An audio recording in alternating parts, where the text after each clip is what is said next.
એક સાંજે આકાંક્ષા રસોઈ બનાવવા માટે થોડી મોડી પડી, કારણ કે તેની પાડોશી મીના કાકીએ તેને હલ્દી કુમકુમ માટે તેના ઘરે આમંત્રણ આપ્યું હતું.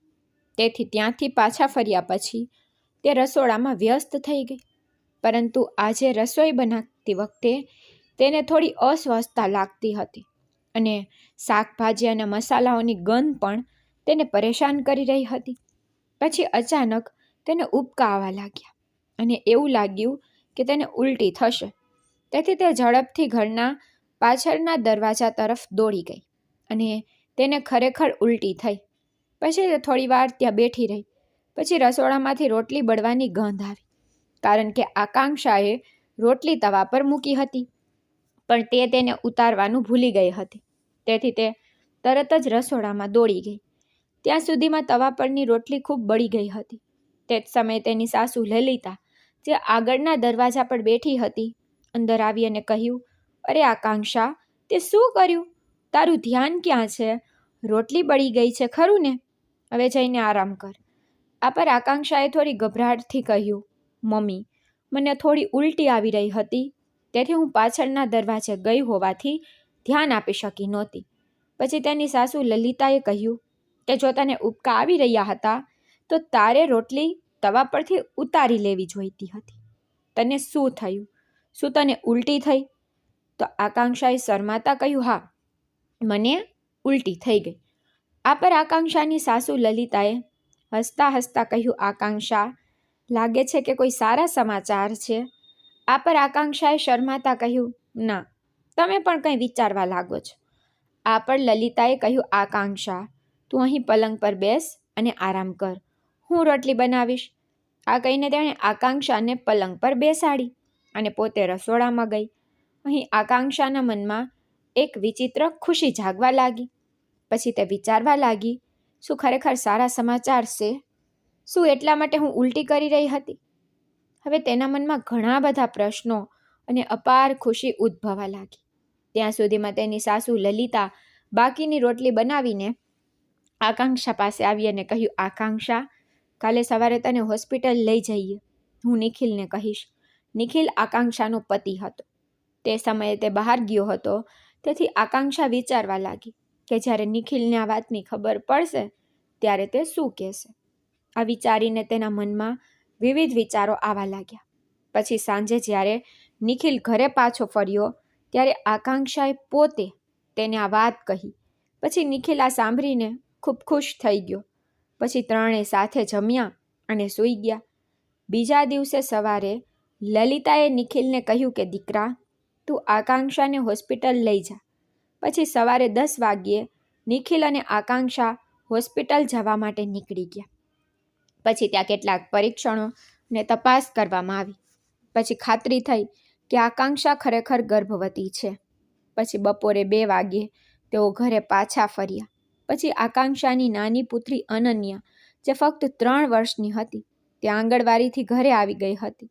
તે હજુ નાની હતી અને દરરોજ આંગણવાડી જતી હતી. પછી આકાંક્ષા અને નિખિલ પાછા ફરતી વખતે અનન્યા માટે બિસ્કિટનું પેકેટ લઈ ગયા હતા. તેથી આકાંક્ષાએ તેને બિસ્કિટનું પેકેટ આપ્યું. તેથી અનન્યા ખૂબ ખુશ થઈ ગઈ અને રમવા ગઈ.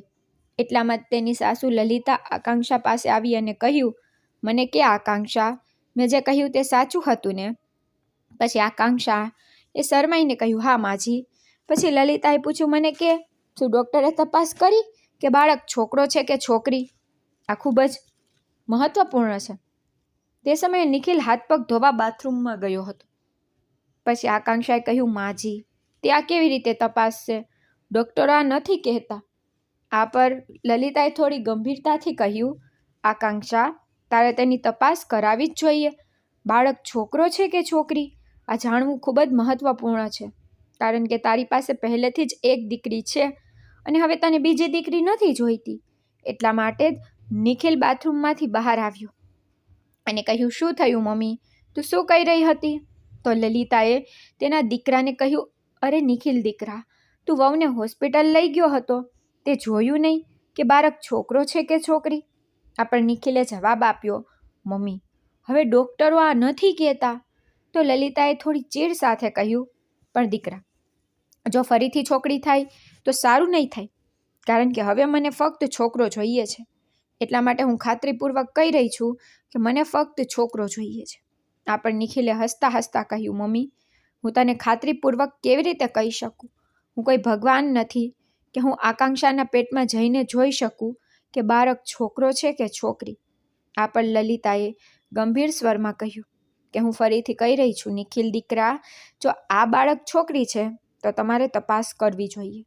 એટલામાં હવે પણ તપાસ કરાવો કે ગર્ભમાં છોકરો છે કે છોકરી, કારણ કે પછીથી મને કોઈ હોબારો નથી જોતો. અમને છોકરો જોઈએ છે. અને તમે પણ આકાંક્ષા સાંભળો, હું તમને સ્પષ્ટપણે કહી રહી છું કે મને હવે બીજો છોકરો જોઈએ છે. હવે અમારા ઘરમાં વારસદારની જરૂર છે. તો તને પહેલેથી જ એક દીકરી તો થઈ ગઈ છે, પણ હવે તે ચાલશે નહીં.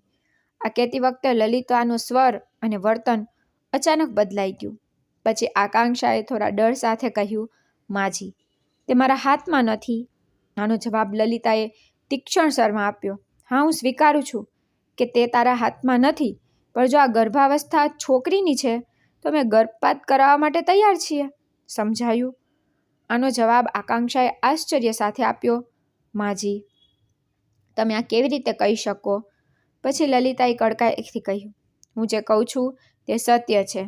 ચાલ, તું સવારથી રાણીની જેમ ફરતી હતી, હવે તું કામ પર લાગી જા.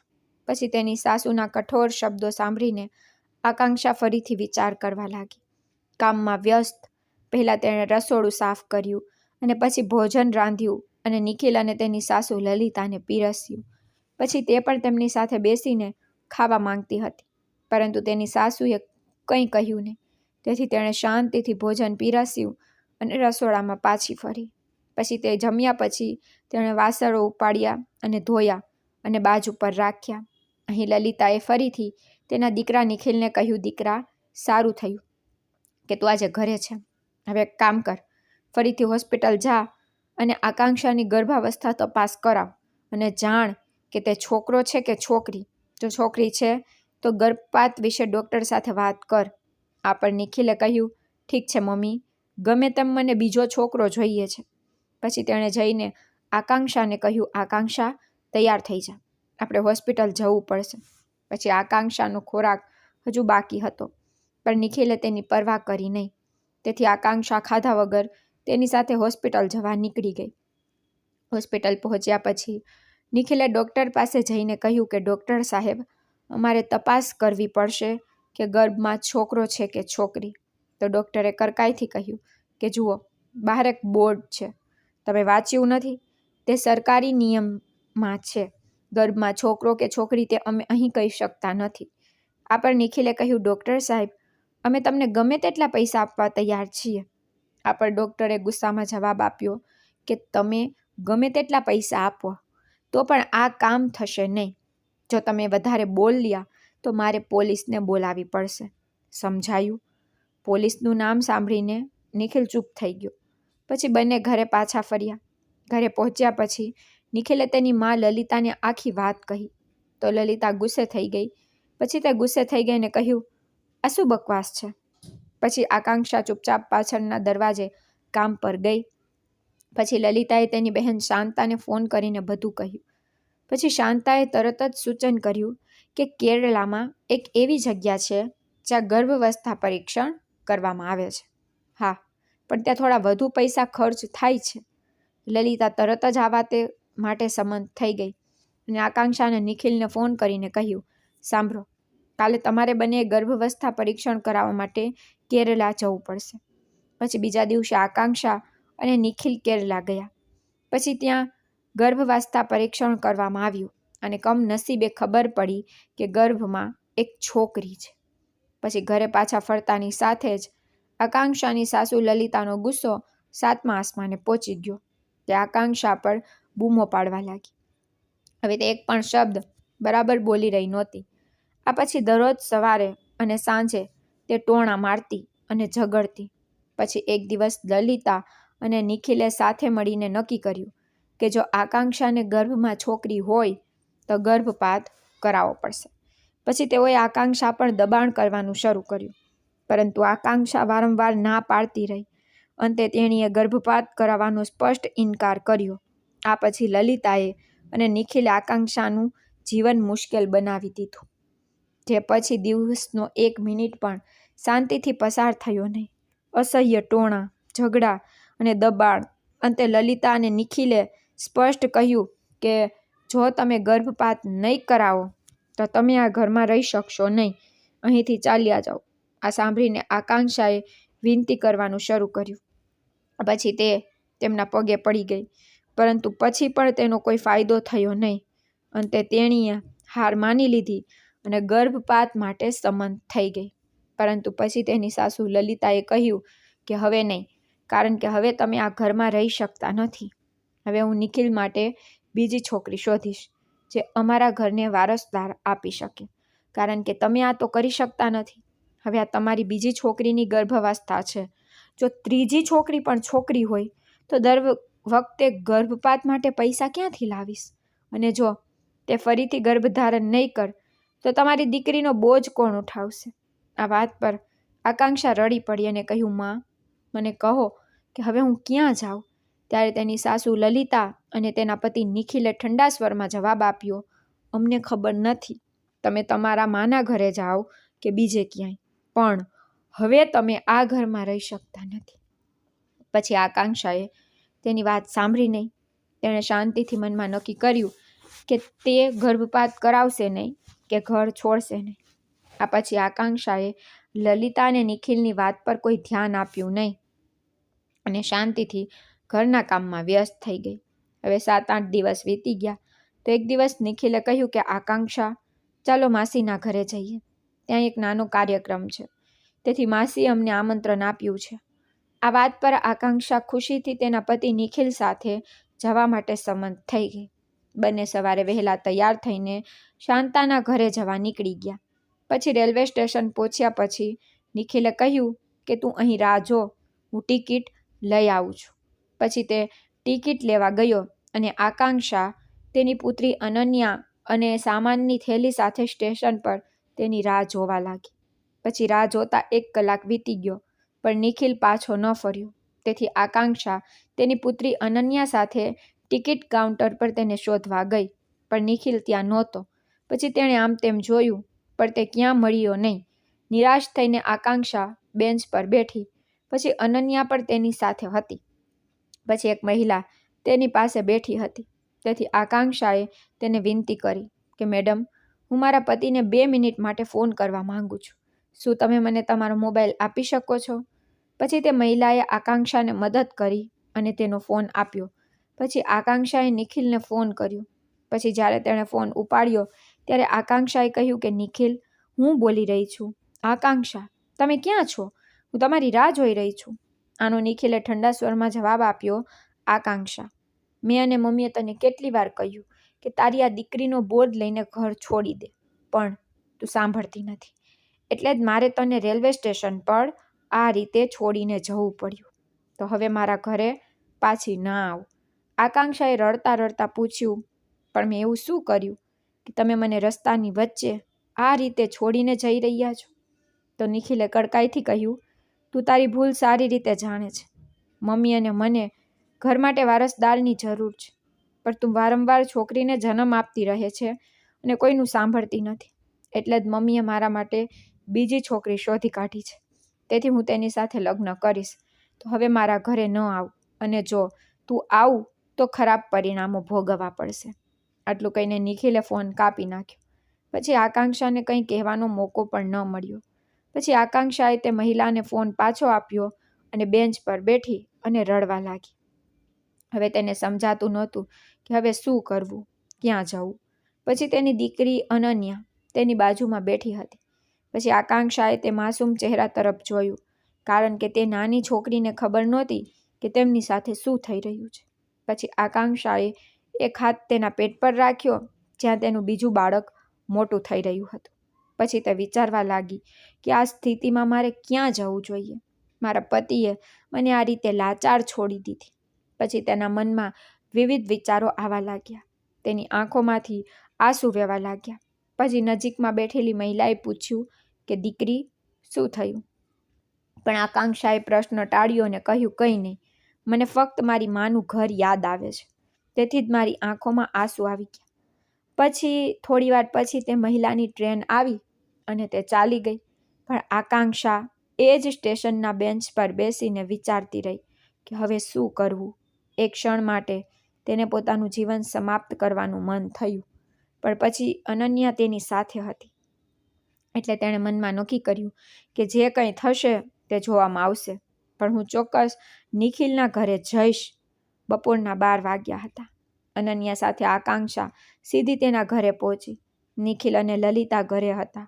તેને જોઈને લલિતા ગુસ્સે થઈ ગઈ અને કહ્યું, અમને ખબર હતી કે તું ફરીથી આવીશ. હવે નિખિલ પણ ગુસ્સે થયો, પણ આકાંક્ષાએ તેની વાત ન સાંભળી અને ઘરમાં પ્રવેશ કર્યો.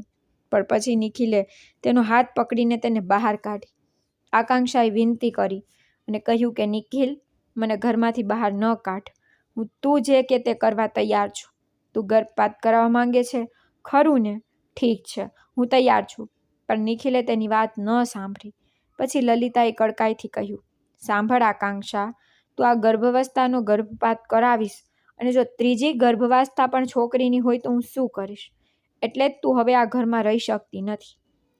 અમે તને અહીં છોડી દીધી હતી, છતાં તું પાછી આવી ગઈ. પણ હવે તું અહીંથી ચાલી જા. પછી પડોશના કેટલાક લોકો ઘરની બહાર ભેગા થવા લાગ્યા. પછી આકાંક્ષાએ નિખિલને વિનંતી કરી, કૃપા કરીને હોબાળો ના કરો, લોકો જોઈ રહ્યા છે. પણ નિખિલે તીક્ષ્ણ સ્વરમાં જવાબ આપ્યો, હા તો લોકોને જોવા દે, મારે શું? પછી આકાંક્ષાએ ફરીથી કહ્યું, પણ મેં એવું શું કર્યું કે તમે મને આ રીતે ઘરમાંથી કાઢી મૂકી રહ્યા છો? હું તમારી બધી વાત સાંભળવા તૈયાર છું. કૃપા કરીને આવું ન કરો. હું ઘર છોડીને ક્યાં જઈશ? આના પર લલિતાએ ગુસ્સામાં કહ્યું, અરે નિખિલ, તું તેની સાથે શું વાત કરી રહ્યો છે? મેં તને કહ્યું હતું ને કે તેને એકવાર ઘરમાંથી કાઢી નાખ. પછી તેની માની વાત સાંભળીને નિખિલે આકાંક્ષાનો હાથ પકડીને તેને બહાર કાઢવાનું શરૂ કર્યું.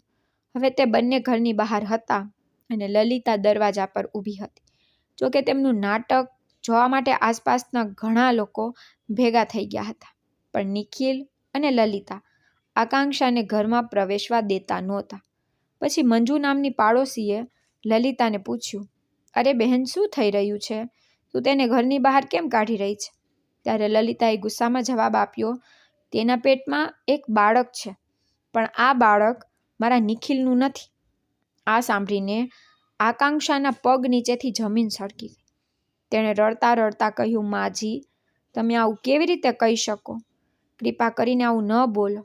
પણ લલિતાએ વધુ જોરથી બૂમ પાડી અને કહ્યું, આકાંક્ષા, હું સ્પષ્ટ કહી રહી છું, તું અહીં 1 મિનિટ પણ રહી શકતી નથી. જો તું રહીશ તો તારે તેનું પરિણામ ભોગવવું પડશે. પછી નિખિલ પણ તેની માં લલિતાની વાત સાથે સંમત થયો. તેથી આકાંક્ષા હવે સમજી ગઈ કે અહીં રહેવાનો કોઈ ફાયદો નથી. પછી જેમ જેમ સમય પસાર થતો ગયો તેમ તેમ ઘરની બહાર ભીડ વધતી ગઈ. તેથી આકાંક્ષા અપમાનિત થવા લાગી. પછી નિખિલે તેની બેગ બહાર ફેંકી દીધી. તેથી આકાંક્ષા તેની બેગ ઉપાડીને અનન્યા સાથે ઘરની બહાર નીકળી ગઈ. પછી તે પોતાની મરજીથી જઈ રહી નહોતી. તેને બળજબરીથી બહાર કાઢવામાં આવી રહી હતી. જોકે હવે તેની પાસે બીજો કોઈ રસ્તો નહોતો. રડતા રડતા તે ઘરથી દૂર આવી ગઈ. પછી આસપાસના લોકો તેને જોઈ રહ્યા હતા, તેથી તે અપમાનિત થઈ રહી હતી. તેથી તેણે પોતાના પલ્લુથી પોતાનો ચહેરો ઢાંકી દીધો. હવે તેના હાથમાં બેગ હતી અને બીજા હાથમાં અનન્યાને પકડી રાખી હતી. પછી ઝડપથી ચાલતી તે રેલવે સ્ટેશન પહોંચી અને તે જ બેન્ચ પર બેઠી જ્યાં તે પહેલાં બેઠી હતી. પણ હવે ત્યાં બેઠી હોવાથી તેને સમજાતું નહોતું કે આગળ શું કરવું. પછી તેને તેના માયકાના ઘરે જવાનું મન થયું, પણ તે ત્યાં પણ જઈ શકી નહીં. પછી અનન્યા ભૂખને કારણે રડવા લાગી. તો આકાંક્ષા પાસે થોડા પૈસા હતા, તો તેણે નજીકની દુકાનમાંથી બિસ્કિટનું પેકેટ લઈને અનન્યાને આપ્યું. પછી સાંજ પડી ગઈ, પણ આકાંક્ષા એ જ બેન્ચ પર બેઠી રહી અને તે પોતાના ભાગ્યને કોસતી રહી. પછી તે મનમાં વિચારી રહી હતી કે જો મારા ગર્ભમાં છોકરો હોત તો આજે મારે આ દિવસ ન જોવો પડે. એટલા માટે તે ભગવાનને દોષ આપતી રહી અને પછી તેની આંખોમાં આંસુ ભરાઈ ગયા. પછી સાંજના 8 વાગ્યા અને અંધારું થવા લાગ્યું. પછી આકાંક્ષા વિચારવા લાગી, હવે મારે શું કરવું જોઈએ? પછી રાતના 10 વાગ્યા, પછી 11 વાગ્યા, પછી 12 વાગ્યા, પણ આકાંક્ષા એ જ બેન્ચ પર બેઠી રહી. જો કે ત્યાં સુધીમાં અનન્યા તેના ખોળામાં સૂઈ ગઈ હતી. પછી રાત વધુ ઘેરી થઈ ગઈ અને રેલવે સ્ટેશન પર ભીડ ઓછી થવા લાગી. લોકો પોતાની ટ્રેનની રાહ જોતા, હસતા, વાતો કરતા અને ચાલ્યા ગયા. પણ આકાંક્ષાને જોવા માટે કોઈ નહોતું. તે આખી રાત એક જ બેન્ચ પર બેઠી હતી. સવાર થઈ ગઈ પછી તે રેલવે સ્ટેશન પર પીવાની સુવિધા હતી, તો આકાંક્ષાએ ત્યાંથી પાણી પીધું અને તેના ચહેરા પર છાંટ્યું. પછી તેણે અનન્યાને પણ પાણી આપ્યું. પછી તેની પાસે થોડા પૈસા હતા, જેનાથી તેણે ખાવાની વસ્તુઓ ખરીદી અને અનન્યાને ખવડાવી અને પોતે પણ ખાધું. પછી બીજો દિવસ પણ આ રીતે પસાર થયો. ત્રીજો દિવસ પણ આ રીતે પસાર થયો. પણ આકાંક્ષા એ જ રેલવે સ્ટેશન પર રહી. પણ હવે ત્યાંના કેટલાક દુકાનદારો તેને પૂછવા લાગ્યા, તું કોણ છે? અહીં કેમ બેઠી છે? શેના માટે? પણ આકાંક્ષા કોઈને કંઈ કહેતી નહીં. જો કોઈ કંઈ પૂછે તો તે પોતાની સીટ બદલીને બીજી બેન્ચ પર જતી રહેતી. ત્યારે અનન્યા પણ તેની સાથે હતી. તેની હાલત પણ ખૂબ જ ખરાબ થઈ ગઈ હતી, કારણ કે તેને ખાવા માટે પૂરતું ભોજન મળતું નહોતું, જેના કારણે મા અને દીકરીની હાલત વધુ ખરાબ થઈ ગઈ. 7-8 દિવસ પછી આકાંક્ષા પાસે જે થોડા પૈસા હતા તે પણ ખત્મ થઈ ગયા. હવે તેણે એક સોનીની દુકાનમાં તેના કાનમાં રહેલા સોનાની બુટ્ટી વેચી દીધી.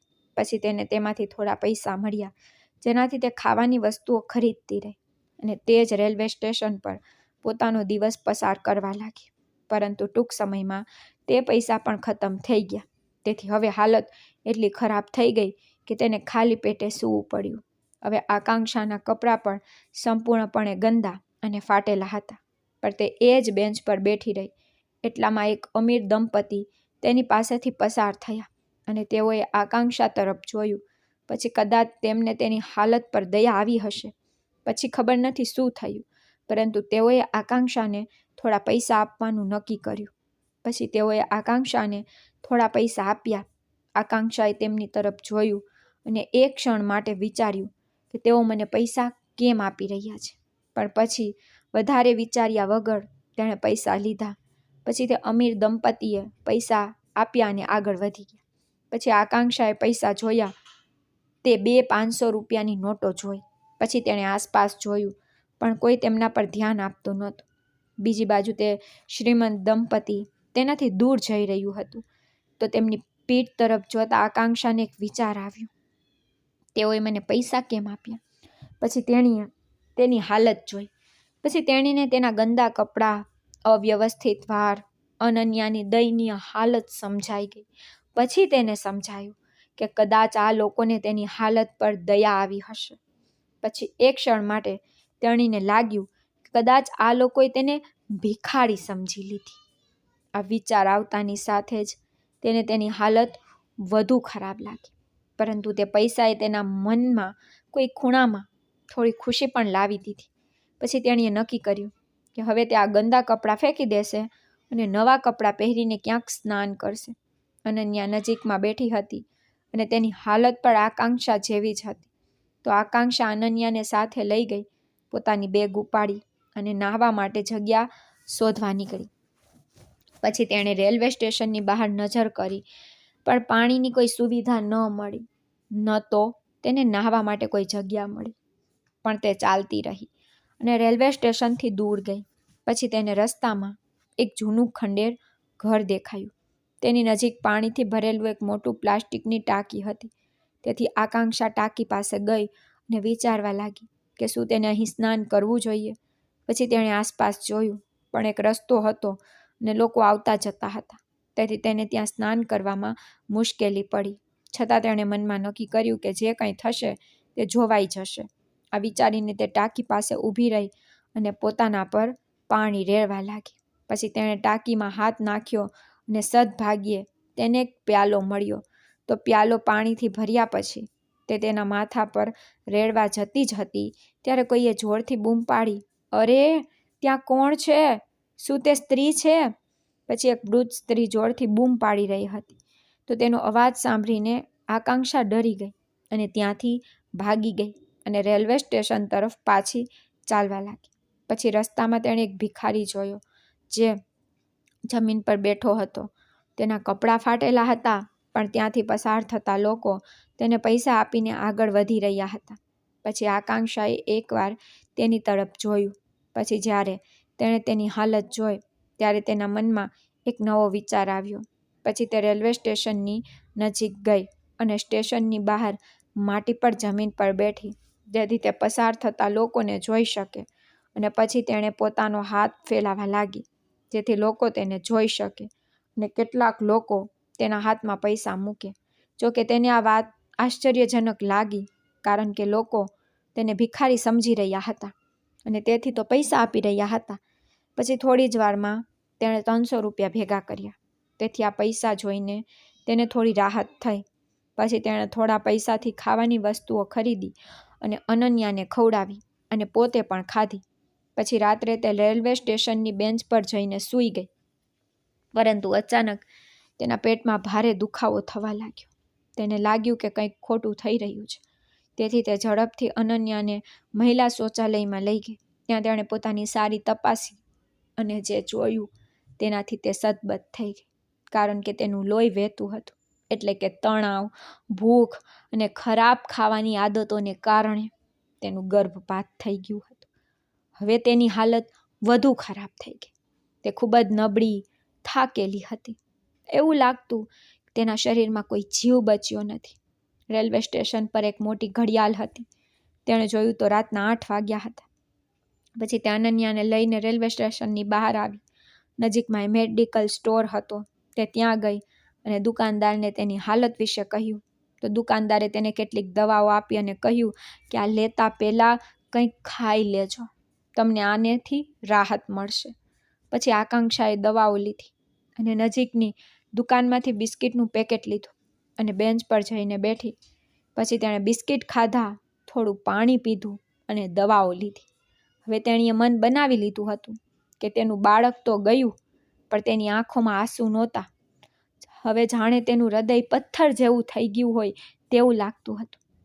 ભલે તેને દુઃખી થવું જોઈતું હતું, પણ તેને એવું લાગ્યું કે તેણીએ પોતાનો જીવ ગુમાવ્યો છે. તેના મનના કોઈ ખૂણામાં તેને એવું પણ લાગ્યું કે ગર્ભાવસ્થાનો ગર્ભાત થઈ ગયો તે સારું થયું. આ પછી તેણીએ રેલવે સ્ટેશન પર તેના દિવસો વિતાવા લાગ્યા અને તેની પુત્રી અનન્યાને પણ તે વાતાવરણની પીડાનો સામનો કરવો પડ્યો. તેને તેની આદત પડી ગઈ.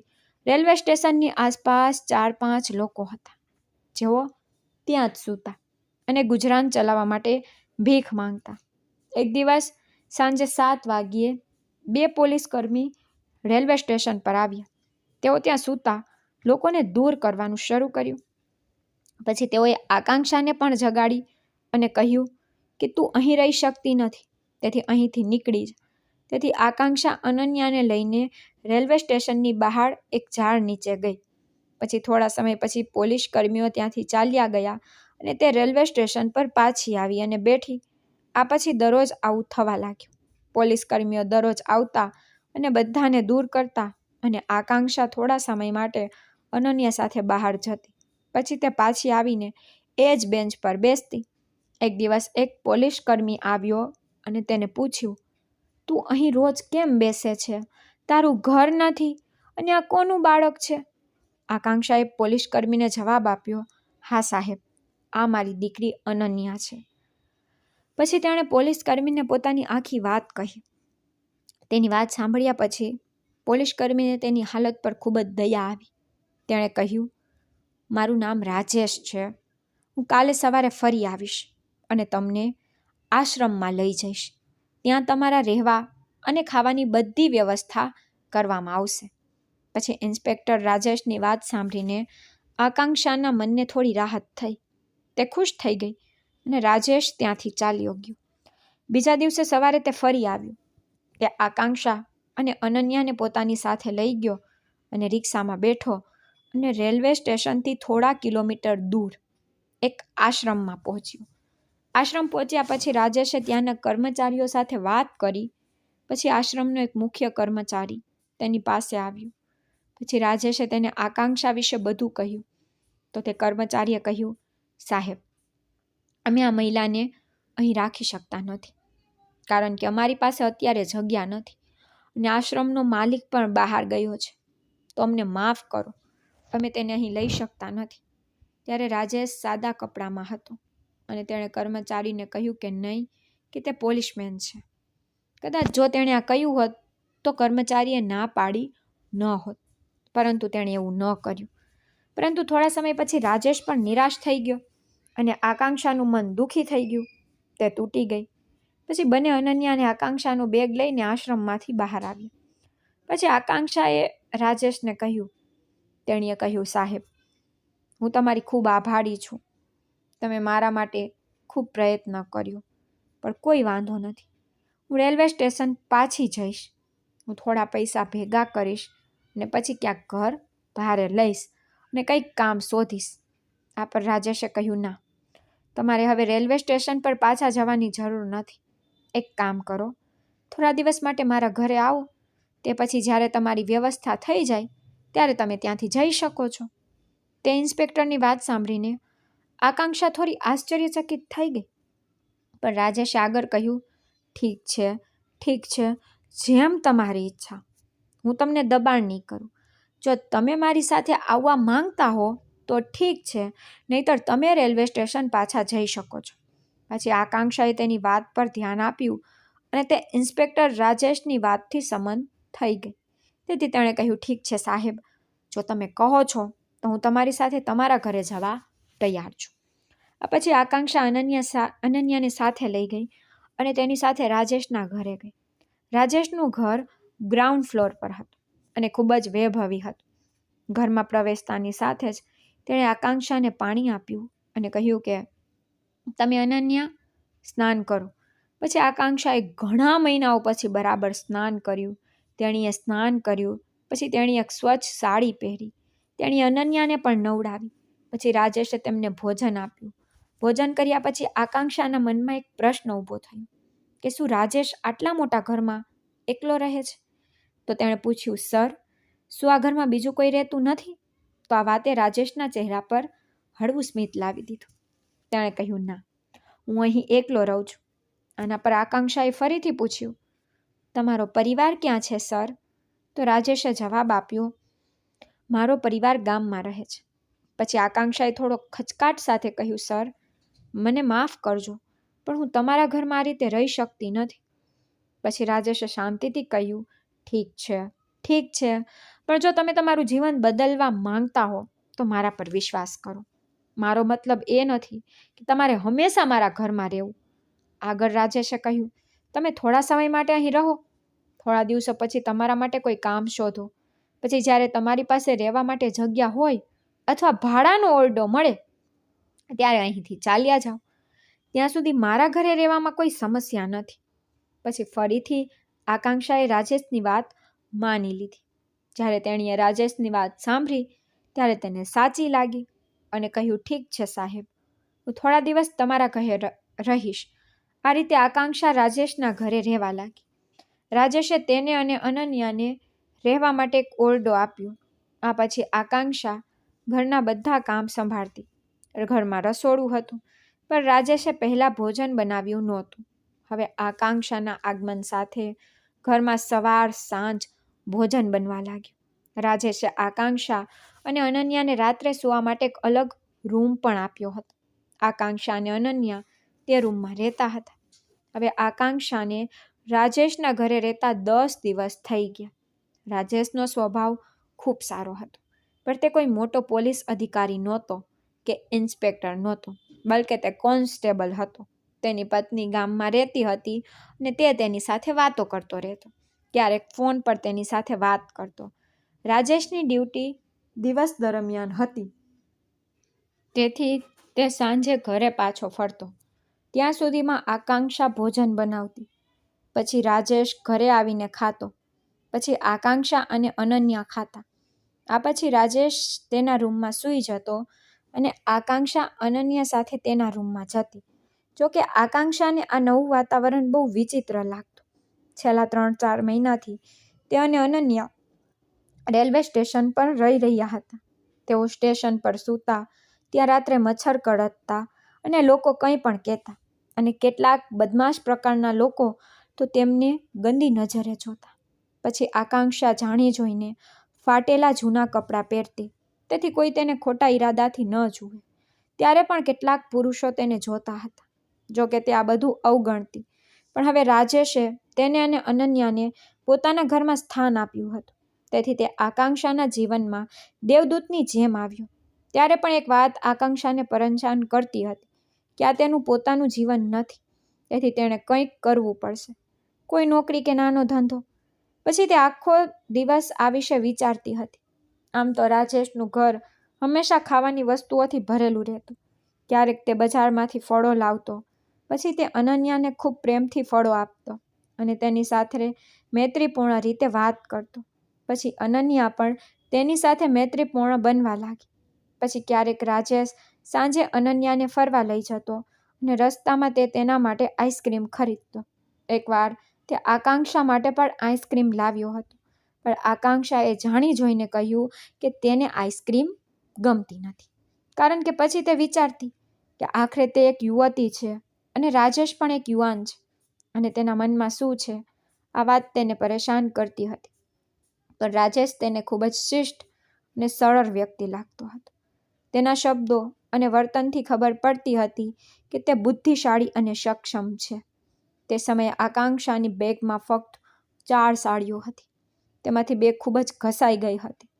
રેલવે સ્ટેશન પર ભીખ માંગતી વખતે તે મોટે ભાગે તે સાડીઓ પહેરતી હતી જે થોડી ઠીક હતી. એક સાંજે રાજેશ રાબેતા મુજબ ઘરે આવ્યો. પછી આકાંક્ષાએ તેને ભોજન પીરસ્યું. પછી તેણે અનન્યા અને આકાંક્ષાને પણ તેની સાથે જમવા બોલાવી.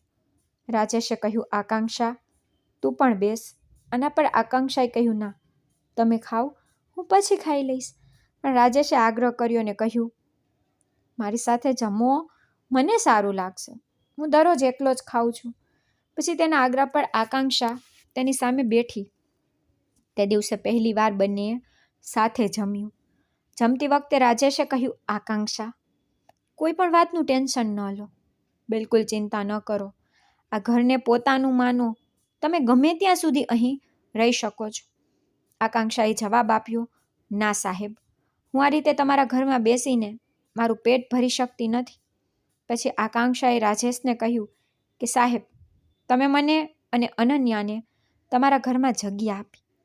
હું આ માટે તમારી ખૂબ આભારી છું, પણ મારે પણ કંઈક કરવું પડશે જેથી હું મારા પોતાના પગ પર ઊભી રહી શકું.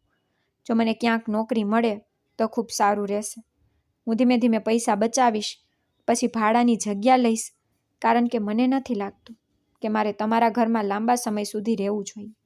આના પર રાજેશે જવાબ આપ્યો, આકાંક્ષા, હું તમારી વાત સમજુ છું, કોઈ વાંધો નહીં, હું તમને સારી નોકરી આપવાનો પ્રયાસ કરીશ. પછી તેણે હસતા હસતા કહ્યું, આકાંક્ષા, મારું નામ રાજેશ છે, તો શું તમે મને રાજેશ કહી શકો છો? તમારે મને વારંવાર સર કહેવાની જરૂર નથી. આના પર આકાંક્ષાએ હળવું સ્મિત કર્યું અને કહ્યું, ઠીક છે રાજેશજી. પછી જમ્યા પછી આકાંક્ષા વાસણો ઉપાડીને રસોડામાં રાખી. આ દરમિયાન રાજેશ તેના રૂમમાં સૂઈ ગયો. પછી આકાંક્ષા અને અનન્યા પણ તેમના રૂમમાં ગયા અને સૂઈ ગયા. તે રાત્રે આકાંક્ષા રાજેશને કહેલી બધી વાતો યાદ કરી રહી હતી. પછી તેને તેના સાસરિયા અને તેના માતા પિતાનું ઘર યાદ આવ્યું. પછી તેણે વિચાર્યું તેની માની હાલત શું હશે. પછી આ વિચાર પછી તેને નિખિલ અને તેની સાસુ લલિતા યાદ આવી. પણ પછી તે સારી રીતે જાણતી હતી કે તેઓ તેના માટે કેટલી નફરત કરે છે. પછી તેણે મનમાં નક્કી કર્યું કે તે ફરી ક્યારેય તેના સાસરિયાના ઘરે નહીં જાય. એક સવારે રાજેશે આકાંક્ષાને કહ્યું કે મારી પત્ની બીમાર છે, તેને કોઈ ગંભીર બીમારી છે, તેથી તેને હોસ્પિટલમાં લઈ જવી પડશે. એટલા માટે તે થોડા દિવસો માટે અહીં આવી રહી છે. આકાંક્ષાએ પૂછ્યું, ઠીક છે રાજેશજી, તે ક્યારે આવી રહી છે? તો રાજેશે જવાબ આપ્યો કે તે કાલે જ આવી રહી છે. તો આકાંક્ષાએ કહ્યું, ઠીક છે, કોઈ વાંધો નહીં. આ પછી રાજેશ તેની ફરજ પર ગયો, પણ તે આખો દિવસ આકાંક્ષાનું મન મૂંઝવણમાં હતું. તે વિચારવા લાગી કે જો ઉર્વશી તેના ઘરમાં જોશે તે શું વિચારશે, તે તેની સાથે કેવું વર્તન કરશે. કારણ કે આકાંક્ષાને ખબર હતી કે સ્ત્રીઓનો સ્વભાવ શું હોય છે. તેથી તે ડરવા લાગી કે જો ઉર્વશી આવી તો શું થશે? પછી તે આખો દિવસ આ વિશે વિચારતી રહી. અંતે તેણે નક્કી કર્યું કે જો ઉર્વશી તેની સાથે સારો વ્યવહાર નહીં કરે તો તે આ ઘર છોડી દેશે. કાં તો તે રેલવે સ્ટેશન પર પાછી જશે અથવા તે રાજેશ પાસે પૈસા માંગશે અને એક જગ્યા ભાડે લેશે અને કોઈ કામ શોધી કાઢશે. આવા પાગલ વિચારો આખો દિવસ તેના મનમાં આવતા રહ્યા. જ્યારે સાંજ પડી ત્યારે આકાંક્ષા સોફા પર બેઠી અને તેના વિચારોમાં ખોવાયેલી હતી. તે સમયે અનન્યા પાછળના રૂમમાં સૂતી હતી. પછી તેને ખબર પણ ન પડી કે રાજેશ ક્યારે ઘરે આવ્યું. તે વિચારોમાં એટલી ખોવાયેલી હતી કે તેની આંખોમાં આંસુ આવી ગયા. પછી અચાનક રાજેશ આવીને તેની બાજુના સોફા પર બેઠો. પછી તેણે આકાંક્ષા તરફ જોયું. પછી આકાંક્ષા ઝડપથી પોતાને શાંત કરી. તેણે તેના પલ્લુથી તેના આંસુ લૂછ્યા. પછી રાજેશે પૂછ્યું, આકાંક્ષા, શું થયું? તારી આંખોમાં આંસુ કેમ છે? તું રડી રહી હતી અને તું શું વિચારી રહી હતી? તો આકાંક્ષાએ ઝડપથી કહ્યું, ના હું રડતી નહોતી. મારી આંખોમાં કંઈક ચાલ્યું ગયું હતું. આના પર રાજેશે ગંભીરતાથી કહ્યું, આકાંક્ષા, જૂઠ ના બોલ. મને ખબર છે કે તું કંઈક વિચારી રહી હતી. તું તારા ભૂતકાળ અને ભવિષ્ય વિશે ચિંતિત છે. પછી રાજેશે આકાંક્ષાનું મન વાંચી લીધું. પણ આકાંક્ષાએ હજુ પણ માથું હલાવ્યું અને કહ્યું, ના રાજેશજી, એવું નથી. તમે ફક્ત એવું વિચારી રહ્યા છો. પછી રાજેશે આકાંક્ષાના હાથ પર હાથ મૂક્યો અને કહ્યું, આકાંક્ષા, મેં તને કહ્યું હતું કે આટલી ચિંતા ન કર અને તારે વધારે વિચારવાની જરૂર નથી. પછી રાજેશે કહ્યું, આકાંક્ષા, તને ખબર છે કે તારો ગર્ભપાત વધુ પડતો વિચાર કરવાથી જ થયો છે. અને હવે જો તું વધુ વિચારશે ને તો તે તારા મન પર પણ અસર કરશે. એટલા માટે આટલું વધારે વિચારવું યોગ્ય નથી. આ તારા સ્વાસ્થ્યને નુકસાન પહોંચાડી શકે છે. એટલા માટે મેં તને પહેલા દિવસથી જ કહ્યું હતું, તું બિલકુલ ચિંતા ન કર. આ ઘરને તારું ઘર માન. પછી રાજેશનો હાથ હજુ પણ આકાંક્ષાના હાથ પર હતો. પછી તે એટલો સહાનુભૂતિ બતાવી રહ્યો હતો. તેણે પોતાનો એક હાથ આકાંક્ષાના હાથ પર અને બીજો હાથ તેના ખંભા પર મૂક્યો. પછી તેણે આકાંક્ષાની આંખોમાં જોયું અને કહ્યું, આકાંક્ષા, તને શું તકલીફ છે? તને શું ચિંતા છે? જો બીજું કંઈ છે તો જે તે મને નથી કહ્યું તો મને કહી દે. હું તારા દિલની બધી વાત ખુલ્લેઆમ કહી શકે છે. પછી રાજેશની સહાનુભૂતિ અને પ્રેમાળ સ્વરથી આકાંક્ષાની આંખોમાં આંસુ આવી ગયા. રાજેશે તેના એક હાથથી તેના આંસુ લૂછ્યા. જોકે તેનો બીજો હાથ હજુ પણ આકાંક્ષાના ખંભા પર હતો. પછી તેણે તે હાથ આકાંક્ષાની પીઠ પર રાખ્યો અને તેની નજીક આવ્યો. પછી તેણે આકાંક્ષાનું માથું તેના ખંભા પર રાખ્યું અને પ્રેમાળ સ્વરે કહ્યું, આકાંક્ષા, હું તારી હાલત સમજી શકું છું, પણ વધારે ના વિચાર. આનાથી તારું સ્વાસ્થ્ય બગડશે. ઠીક છે? જો તને આ ઘરમાં રહેવું મુશ્કેલ લાગી રહ્યું છે તો થોડા દિવસ રોકાઈ જા. હું તારા માટે નોકરી શોધીશ. ઠીક છે? પણ હવે આમ રડતી નહીં. હવે આકાંક્ષાના આંસુ રાજેશના ખંભા પર પડી રહ્યા હતા, પણ તે દેવદૂતની જેમ તેના જીવનમાં આવી ગયો હતો. પછી રાજેશે આગળ કહ્યું, મેં તને કહ્યું હતું કે મારી પત્ની ઉર્વશી આવી રહી છે. શું તું તેના કારણે ટેન્શનમાં છે? જુઓ, જો એવું હોય તો જરાય ચિંતા ન કર, કારણ કે જ્યારે મારી પત્ની આવશે ત્યારે તું જોજે. તેનો સ્વભાવ મારા કરતાં સારો છે. તે તને સમજી જશે, તો બિલકુલ ટેન્શન ના લે. પછી રાજેશની આ વાત સાંભળીને આકાંક્ષાનું મન થોડું હળવું થયું. પછી તેણે કહ્યું કે હા રાજેશજી, ઠીક છે, હવે હું ટેન્શન નહીં લઉં. પછી લાગણીઓમાં ડૂબી જઈને આકાંક્ષાએ અજાણતા રાજેશને ગળે લગાવી દીધો, જેનાથી તે ખૂબ જ હળવાશ અને સુરક્ષિત અનુભવ કરી રહી હતી. પરંતુ જ્યારે તેને ખ્યાલ આવ્યો તેનું માથું રાજેશના ખંભા પર છે અને તે તેને ગળે લાગેલી છે, ત્યારે તેણીએ પોતાની જાતને કાબૂમાં રાખી અને તેનાથી અલગ થઈ ગઈ. પછી તેણીએ તેના ગાલ પરના આંસુ તેના હાથથી લૂછ્યા અને કહ્યું, રાજેશજી, મને માફ કરજો. તમને મારા કારણે દુઃખ થયું. આ પર રાજેશે કહ્યું, અરે આકાંક્ષા, મેં તમને કહ્યું હતું કે આટલું વિચારશો નહીં. ઠીક છે, તમને પાણી જોઈએ છે? તો આકાંક્ષાએ કહ્યું, ના, ઠીક છે. પણ રાજેશે કહ્યું, રાહ જુઓ, તમે અહીં બેસો, હું પાણી લાવીશ. આ કહીને તે ઊભો થયો અને રસોડામાંથી પાણીનો ગ્લાસ લઈ આવ્યો. આકાંક્ષાએ 2 ઘૂંટ પાણી પીધું. પછી બાથરૂમમાં ગઈ અને તેના ચહેરા પર પાણી છાંટીને ફ્રેશ થઈને બહાર આવી. પછી તેણીએ કહ્યું, રાજેશજી, હું ચા બનાવીશ. આટલું કહીને તે રસોડામાં ગઈ, ચા બનાવી અને રાજેશને આપી અને પોતે ચા પીધી ત્યાં સુધીમાં અનન્યા પણ ઊંઘમાંથી જાગી ગઈ હતી. તેથી તેને પણ ચા આપી. ત્યાં સુધીમાં ઘણું મોડું થઈ ગયું હતું. સાંજ પણ થઈ ગઈ હતી, પણ આકાંક્ષાએ તે દિવસે ભોજન બનાવ્યું નહોતું. તેથી તેઓએ ઉતાવળમાં ભોજન બનાવ્યું. પછી ત્રણેય સાથે જમ્યા. ઉર્વશી બીજા દિવસે બપોરે 2 વાગ્યાની આસપાસ ઘરે આવી. રાજેશને પહેલેથી જ ખબર હતી કે ઉર્વશી આજે આવવાની છે. તેથી તે આજે ઘરે જઈ રહ્યો. ઉર્વશીને આવતી જોઈને આકાંક્ષા થોડી આશ્ચર્યચકિત થઈ ગઈ, કારણ કે ઉર્વશી ખૂબ બીમાર હતી. તે ખૂબ જ પાતળી થઈ ગઈ હતી. તેનો ચહેરો તેની ઉંમર કરતાં ઘણો મોટો દેખાતો હતો. બીમારીએ તો તેની હાલત વધુ ખરાબ કરી દીધી હતી. આકાંક્ષા તેને જોતાં જ સમજી ગઈ કે ઘરે આવ્યા પછી તેઓએ ચા પીધી. પછી રાજેશે ઉર્વશીને આકાંક્ષાની આખી વાત કહી. આકાંક્ષાની વાત સાંભળીને ઉર્વશીએ તેના પ્રત્યે સહાનુભૂતિ દર્શાવી. પછી બધા સોફા પર બેઠા.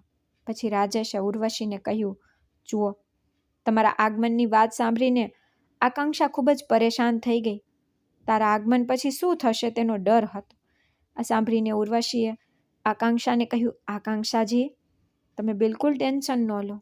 રાજેશે મને તમારા વિશે બધું જ કહી દીધું છે. હું બધું જ જાણું છું.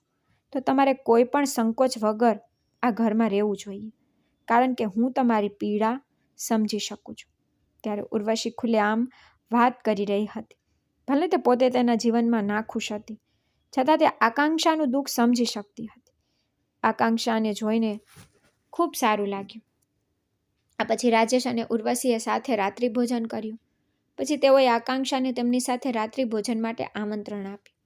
તે દિવસે સાંજ સુધીમાં આકાંક્ષા ઉર્વશીના સ્વભાવને ખૂબ સારી રીતે સમજી ગઈ, કારણ કે ઉર્વશી રાજેશ કરતાં વધુ સીધી અને મૈત્રીપૂર્ણ હતી. આ કારણે સાંજ સુધીમાં આકાંક્ષાના મનમાં રહેલા બધા ડર અને નકારાત્મક વિચારો દૂર થઈ ગયા. હવે બીજા દિવસે રાજેશ અને ઉર્વશીને હોસ્પિટલ જવું પડ્યું. તેથી આકાંક્ષા સવારે ઉઠી તેમના માટે બધી તૈયારીઓ કરી. પછી સવારે 9 વાગ્યે રાજેશ અને ઉર્વશી હોસ્પિટલ જવા માટે નીકળી ગયા. પછી આકાંક્ષાએ ઘરનું બાકીનું કામ પૂરું કર્યું અને વેર વિખેર વસ્તુઓ ગોઠવી. પછી સાંજે લગભગ 4 વાગ્યે ઉર્વશી અને રાજેશ ઘરે પાછા ફર્યા. ત્યારે ઉર્વશી અનન્યા માટે એક રમકડું લઈને આવી હતી. તે સમયે અનન્યા એકલી રમી રહી હતી. ઉર્વશીને આવતાની સાથે જ તેને એક રમકડું આપી દીધું. અનન્યા રમકડું જોઈને ખૂબ ખુશ થઈ અને તેની સાથે રમવા લાગી. ઉર્વશીનો ચહેરો પણ ખુશી અને શાંતિથી ભરાઈ ગયો. પછી ઉર્વશી થોડા દિવસ આકાંક્ષા અને અનન્યા સાથે રહી. પણ તે રોજ કહેતી કે તેને આ શહેરમાં કંઈક અજુગતું લાગે છે. તેને અહીંનું વાતાવરણ ગમતું નહોતું. ગમે તેમ ડૉક્ટરે તેને તાજી હવામાં રહેવાનું કહ્યું. ઉર્વશીએ અનન્યાને રહેવાની સલાહ આપી, કારણ કે તેમના ઘરની નજીક એક ફેક્ટરી હતી જેનો ધુમાડો ચારે બાજુ ફેલાયેલો હતો. તેથી જ ઉર્વશી વારંવાર કહેતી હતી કે આ ધુમાડાથી મને ગૂંગળામણ થાય છે, મને શ્વાસ લેવામાં તકલીફ પડે છે. તો રાજેશે કહ્યું, ઠીક છે, 4-5 દિવસ રોકાઈ જા, પછી હું તને ગામ છોડી દઈશ. પછી એવું જ થયું. ઉર્વશી 4-5 દિવસ રહી. પછી તે ગામ જવાની તૈયારી કરવા લાગી. પછી તેણે બધો સામાન પેક કર્યો અને જે લેવાનું હતું તે લીધું. પછી એક સવારે તે ગામ જવા નીકળી ગઈ. પછી જતી વખતે ઉર્વશીએ અનન્યાને પ્રેમથી ગળે લગાવી અને આકાંક્ષાને કહ્યું, આકાંક્ષા, ટેન્શન ન લે, અહીં આરામથી રહે. અને હા, રાજેશનો પણ ધ્યાન રાખજે. તું અહીં આવી ત્યારથી મને હવે બિલકુલ ચિંતા નથી. પહેલાં હંમેશા ડર રહેતો કે તે ખોરાક ખાશે કે નહીં, પણ તું તો બધું સંભાળી લે છે. તું સમયસર ખોરાક બનાવે છે, તું ઘર સાફ રાખે છે. એટલે જ ભગવાનને પ્રાર્થના કરીશ કે તારા જીવનના દુઃખ પણ સમાપ્ત થાય. પછી ઉર્વશીએ કહ્યું, હું તને વચ્ચે વચ્ચે ફોન પણ કરીશ. પછી તેણે અનન્યાને પ્રેમથી ચુંબન કર્યું અને રાજેશ સાથે ગામ જવા નીકળી ગઈ. રાજેશ અને ઉર્વશી ગામ ગયા. ઘરે ખૂબ જ ઉજળ લાગ્યું. ગમે તેમ આકાંક્ષાએ જે વિચાર્યું હતું તેનાથી વિપરીત થયું હતું, કારણ કે ઉર્વશી એટલી સારી નીકળી કે આકાંક્ષા તેનું વર્તન જોઈને આશ્ચર્યચકિત થઈ ગઈ. ઉર્વશી રોકાઈ તેટલા સમય સુધી તેણે આકાંક્ષા અને અનન્યા સાથે ખૂબ પ્રેમ અને દયાથી વાત કરી. પરંતુ રાજેશ અને ઉર્વશીને ગયાને 3 દિવસ વીતી ગયા હતા. હવે ઘરમાં ફક્ત આકાંક્ષા અને અનન્યા જ હતા. તેથી ક્યારેક આકાંક્ષાને લાગતું કે તે હજુ પણ રેલવે સ્ટેશન પર તે ફાટેલા જૂના કપડાં પહેરીને સ્વપ્ન જોઈ રહી છે. પણ ના, આ વાસ્તવિકતા હતી. છતાં તે હકીકતથી પરેશાન હતી કે આ તેનું પોતાનું જીવન નથી. આ ઘર, રાજેશ અને ઉર્વશી, આ બધું તેના જીવનમાં ફક્ત થોડા સમય માટે છે. તેથી તેને જલ્દી જ પોતાના માટે કંઈક કરવું પડશે. જોકે આકાંક્ષાને ડર હતો કે જો તે જલ્દી કંઈ નહીં કરે તો કદાચ તેને ફરીથી રેલવે સ્ટેશન પર ભીખ માંગવી પડશે. 4 દિવસ પછી રાજેશ તેની પત્ની ઉર્વશીને ગામમાં છોડીને પાછો આવ્યો. પણ આ વખતે તેનો મૂડ થોડો અલગ હતો. ઘરે આવ્યા પછી તેને અનન્યા સાથે પણ વધારે વાત કરી નહીં. સાંજે તેણે થોડું ખાધું અને સૂઈ ગયો. બીજા દિવસે સવારે પણ આકાંક્ષાને લાગ્યું કે રાજેશનો મૂડ સારો નથી. તેથી તેણે હિંમત ભેગી કરીને રાજેશજીને પૂછ્યું કે શું થયું? તમે ખૂબ શાંત લાગો છો. ગામમાં બધું બરાબર છે? રાજેશે આનો જવાબ આપ્યો, હા આકાંક્ષા, ગામમાં બધું બરાબર છે. પછી આકાંક્ષાએ ફરીથી પૂછ્યું, તો પછી તમારું મૂડ આટલો ખરાબ કેમ છે? મારા કારણે કંઈક થયું છે? રાજેશે તરત જ કહ્યું, ના ના આકાંક્ષા, તમારા કારણે કંઈ થયું નથી. પછી આકાંક્ષાએ આગ્રહ કર્યો, શું વાત છે? તમે મને કહો. પછી રાજેશે તેને ટાળવાનો ઘણો પ્રયાસ કર્યો. અરે છોડી દો, આ મુશ્કેલીઓમાં ના પડો. પણ પછી આકાંક્ષા મક્કમ હતી તો તેણે કહ્યું, ના, આ કેવી રીતે ચાલશે? તમારે મને કહેવું પડશે. આ પર રાજેશે કહ્યું, ઠીક છે, રાહ જુઓ, હું પહેલાં ચા લાવીશ. આટલું કહીને તે રસોડામાં ગયો. પછી રસોડામાં ચા પહેલેથી જ તૈયાર હતી. તો આકાંક્ષા પણ રસોડામાં ગઈ અને 2 કપ ચા માં રેડી અને એક રાજેશને આપી અને એક પોતે પીધી. પછી બહાર આવીને સોફા પર બેઠી. પછી ચા પીતી વખતે આકાંક્ષાએ કહ્યું, રાજેશજી, હવે કહો શું વાત છે? હવે રાજેશનું હૃદય ખુલી ગયું. તો તેણે ઉદાસ થઈને કહ્યું, જુઓ આકાંક્ષા, હું પોલીસ છું. મને પણ સારો પગાર મળે છે. છતાં મારી પત્નીને મારાથી દૂર ગામમાં રહેવું પડે છે. એટલા માટે મને આ વાતનું ખૂબ જ ખરાબ લાગે છે. આ સાંભળીને આકાંક્ષા હવે સમજી ગઈ કે રાજેશ શા માટે દુઃખી હતો. તો તેણે કહ્યું કે રાજેશજી, તમે સાચા છો, પણ શહેરની હવામાં તેની તબિયત બગડે છે. તો તમે આ કેમ નથી કરતા? તમારા સિનિયર સાથે વાત કરો અને ગામની નજીકની પોલીસ ચોકીમાં તમારું ટ્રાન્સફર કરાવી લો. પછી તમે ગામમાં રહીને પણ કામ કરી શકો છો. આ પર રાજેશે ઉદાસ થઈને કહ્યું, હા આકાંક્ષા, તમે સાચા છો, પણ મેં પ્રયત્ન કર્યો પણ ટ્રાન્સફર ન મળી શક્યો. કદાચ ભવિષ્યમાં થશે, પણ ક્યારે થશે તે નક્કી નથી. આ પર આકાંક્ષાએ ફરીથી સૂચન કર્યું, રાજેશજી, તમે આ કેમ નથી કરતા? ઉર્વશીને થોડા વધુ દિવસ અહીં રાખવાનો પ્રયાસ કરો. કદાચ તે અહીંની હવાથી ટેવાઈ જાય. આ વાત પર રાજેશે ઉદાસ થઈને કહ્યું, મેં પણ આ પ્રયાસ કર્યો, પણ જ્યારે તે અહીં હોય છે ત્યારે તેની હાલત દિવસે ને દિવસે બગડતી જાય છે. કહેતી વખતે રાજેશનો ચહેરો ખૂબ જ ઉદાસ હતો. પણ હવે આકાંક્ષા ઈચ્છતી હોવા છતાં પણ તેના માટે કંઈ કરી શકતી નહોતી. તો તેણે ફક્ત એટલું જ કહ્યું કે રાજેશજી, બધું સારું થઈ જશે. પછી રાજેશે કહ્યું, ઠીક છે, મારે હવે ડ્યુટી પર જવું પડશે. પછી તેની ડ્યુટીનો સમય થઈ ગયો, તેથી તે ચાલ્યો ગયો. તે દિવસે બપોરે ઉર્વશીએ ફોન કર્યો. તેણે આકાંક્ષાને તેની તબિયત વિશે પૂછ્યું. પછી ઉર્વશીની મૈત્રીપૂર્ણ વાતચીતથી આકાંક્ષાને ખૂબ સારું લાગ્યું. પછી સાંજે આકાંક્ષાએ ભોજન બનાવ્યું. પછી જ્યારે રાજેશ આવ્યો ત્યારે બંને સાથે ભોજન કર્યું. હવે રાજેશને ગામથી પાછા ફર્યાને લગભગ 2 મહિના થઈ ગયા હતા. તો એક દિવસ આકાંક્ષાએ રાજેશને કહ્યું, રાજેશજી, તમે મારા માટે નોકરી શોધવાની વાત કરી હતી, તો તેનું શું થયું? તો રાજેશે જવાબ આપ્યો, હા, ને પ્રયાસ કર્યો, પણ કોઈ સારી નોકરી મળી નહીં. આ વાત પર આકાંક્ષાએ કહ્યું, રાજેશજી, જો તમે પરવાનગી આપો તો હું કંઈક કરી શકું? તો રાજેશે કહ્યું, હા, મને કહો.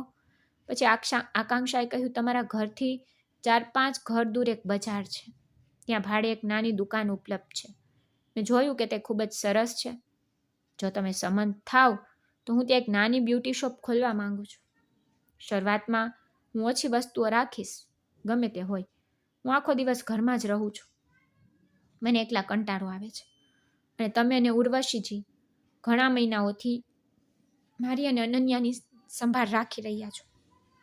મને આ ગમતું નથી. જો તમે પરવાનગી આપો તો હું તે દુકાન શરૂ કરવા માંગુ છું.